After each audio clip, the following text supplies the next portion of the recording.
Hello everyone, welcome to Vision Study Hub. और आज हम लोग डिस्कस करेंगे कॉनिक सेक्शन में एक्सरसाइज 11.4 के बारे में। और 11.4 से पहले हम लोगों ने कॉन्सेप्ट डिस्कस किया था हाइपरबोला के बारे में। और हाइपरबोला से रिलेट करते हुए जो फैक्ट्स थे, जो फार्मूले थे, उनके बारे में हम लोगों ने डिस्कस किया था इसके पिछले वाले वीडियोस में। तो अगर आपको इस एक्सरसाइज के सभी क्वेश्चन बहुत ही ईजीली तरीके से सॉल्व करने हैं तो आप इसका जो थियरीज़ हैं, जो फार्मूलेज़ हैं, तो इसके पिछले वाले वीडियोस में बताए गए हैं, तो उस वीडियो को देखना ना भूलें। अब वो फैक्ट क्या थे, जैसे कि कोऑर्डिनेट ऑफ फोकस पता करना, कोऑर्डिनेट ऑफ वर्टिसेस पता करना, और इसेंट्रिसिटी पता करना, और length of latus rectum find करना हाइपरबोला का। तो ये इन सब फार्मूलोज़ के बारे में हम लोगों ने डिस्कस किया था। तो क्वेश्चन नंबर 1 जो है वो स्क्रीन पर विजिबल हो रहा होगा, तो उसको देखिए। उसमें हाइपरबोला का इक्वेशन दिया हुआ है कि x² / 16 - y² / 9 = 1। और इसमें हमको coordinate of focus, coordinate of vertices, eccentricity और लेंथ ऑफ लेटस रेक्टम जो है, ये सब चीज़ें बतानी हैं। तो x² / 16 - y² / 9 = 1 से हम कंपैरिजन करेंगे इसका जो जनरल इक्वेशन होता है हाइपरबोला का, यानी x² / a² - y² / b² = 1 का। तो यहाँ से हमें a² = 16 और b² = 9 मिलेगा, जहाँ से a और b की वैल्यू हमको मिलेगी, यानी a = 4 और b = 3। अब बात आती है कि कोऑर्डिनेट ऑफ फोकस क्या होता है, कोऑर्डिनेट ऑफ वर्टिसेस क्या होता है। तो कोऑर्डिनेट ऑफ फोकस आपका होता है +-c, 0, और कोऑर्डिनेट ऑफ वर्टिसेस होता है +-a, 0। तो कोऑर्डिनेट ऑफ वर्टिसेस तो आपको मिल गया कि +-4, 0 हो गया, राइट। अब बात करते हैं ये फोकस वाली बात कि सी कहाँ से मिलेगा। तो ए बी और सी के बीच एक रिलेशन होता है, क्योंकि वहाँ पे एक राइट एंगल ट्रायंगल बनता है। तो इस वजह से a² + b² = c² होता है। एक राइट एंगल ट्रायंगल बनने की वजह से पाइथागोरस थ्योरम वहाँ पे अप्लाई होता है। तो सी की वैल्यू हमको यहाँ से मिलती है 5, जब हम यहाँ पे ए और बी की वैल्यू को पुट करते हैं तब। तो इसलिए कोऑर्डिनेट ऑफ फोकस जो है वो आपका हो गया +-5, 0।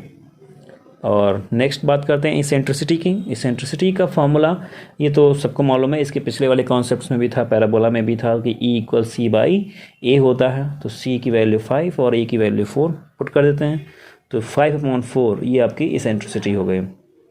नेक्स्ट जो है वो है length of latus rectum.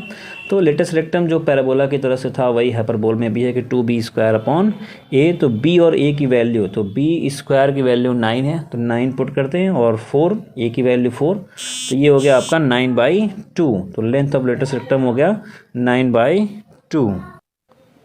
Length of latus rectum find हो गया। तो अब इस क्वेश्चन की तरह ही अगर ये आपको पूरी तरह समझ में आ गया, तो क्वेश्चन नंबर 2 से 6 तक वो सब में हाइपरबोला का इक्वेशन ही दिया है और यही सब बातें वहाँ पे पूछी गई हैं। तो आपको इन सब बातों को फाइंड करने में कोई दिक्कत नहीं होगी अगर आपको ये क्वेश्चन पूरी तरह से समझ में आ गया है। तो जहाँ से आप a² b² फाइंड करके c की वैल्यू फाइंड कर सकते हैं, और जो भी मिसिंग चीज़ें हैं आप इन्हीं फार्मूलों के बेसिस पे, यानी a b c अगर फाइंड है तो आप वो फार्मूलेज अप्लाई कर सकते हैं। So students, pause the video and note it down. अब सॉल्व करते हैं क्वेश्चन नंबर 7 को। स्क्रीन पर क्वेश्चन आपको दिख भी रहा होगा, क्वेश्चन नंबर 7। इस क्वेश्चन में ये दिया हुआ है कि वर्टिसेस जो है वो है +-2, 0, और फोकस जो है +-3, 0 दिया हुआ है। और ये दो बातें देने के बाद क्वेश्चन पूछ रहा है कि इक्वेशन ऑफ हाइपरबोला क्या होगा।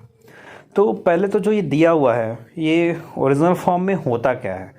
फोकस जो है वो होता है +-c, 0, और वर्टिसेस जो है वो होता है आपका +-a, 0। तो a की वैल्यू यहाँ से मिल गई 2 और फोकस की वैल्यू मिल गई c = 3। तो अब a और c और b के बीच रिलेशन जो है वहाँ से हम b की वैल्यू फाइंड करेंगे। तो a² + b² = c²। तो यहाँ से b² इक्वल मिला हमको 9 - 4 = 5। जब हम यहाँ पे a और c की वैल्यू को पुट करते हैं तो b की वैल्यू हो गई √5। हालांकि b की वैल्यू से हमें उतना कोई मतलब नहीं है, हमें मीनिंग है सिर्फ और सिर्फ b² से। तो a² अगर हम फाइंड करेंगे तो 4 हो जाएगा। तो इस वजह से इक्वेशन ऑफ हाइपरबोला की अगर बात करें तो इक्वेशन ऑफ हाइपरबोला हमारा हो जाएगा x² / 4 - y² / 5 = 1, क्योंकि इक्वेशन ऑफ हाइपरबोला होता है x² / a² minus y square upon b square equal 1 होता है। तो इसमें हमको ए स्क्वायर और बी स्क्वायर की वैल्यू पुट करनी थी। तो ए की वैल्यू यहाँ पे मिल गई थी हमको वर्टिसेस से, क्योंकि वर्टिसेस जो है वो होता है प्लस माइनस ए कामा 0। तो ए इक्वल 2 हो गया था और फोकस भी दिया हुआ था, तो फोकस हो गया मानो था प्लस माइनस सी कामा 0। तो वहाँ से सी की वैल्यू हमको मिली थी, तो सी इक्वल कितना हो गया था 3। तो ए और सी के होने की वजह से हमने क्या किया, यहाँ पे ए बी और सी में जो रिलेशन था A square plus B square equal C square, तो वहाँ से हमने बी स्क्वायर की वैल्यू फाइंड की थी। तो ए स्क्वायर हमें पहले से ही मिला था और बी स्क्वायर भी, तो उसे यहाँ पे पुट कर दिया गया। तो पुट करने के बाद वो वैल्यू हमको कुछ इस तरह से मिली हुई है कि x square by 4 minus y square by 5 equal 1। अब ये क्वेश्चन 7 की तरह ही, क्वेश्चन नंबर 7 की तरह ही आपको क्वेश्चन नंबर और भी बहुत सारे क्वेश्चन जो हैं बिल्कुल इसी तरह से दिखाई देंगे, जिसमें आपको वर्टिसेस, फोकस, ये सब बातें वहाँ पे दी गई होंगी और इनकी हेल्प से आपको इक्वेशन ऑफ हाइपरबोला जो है वो बना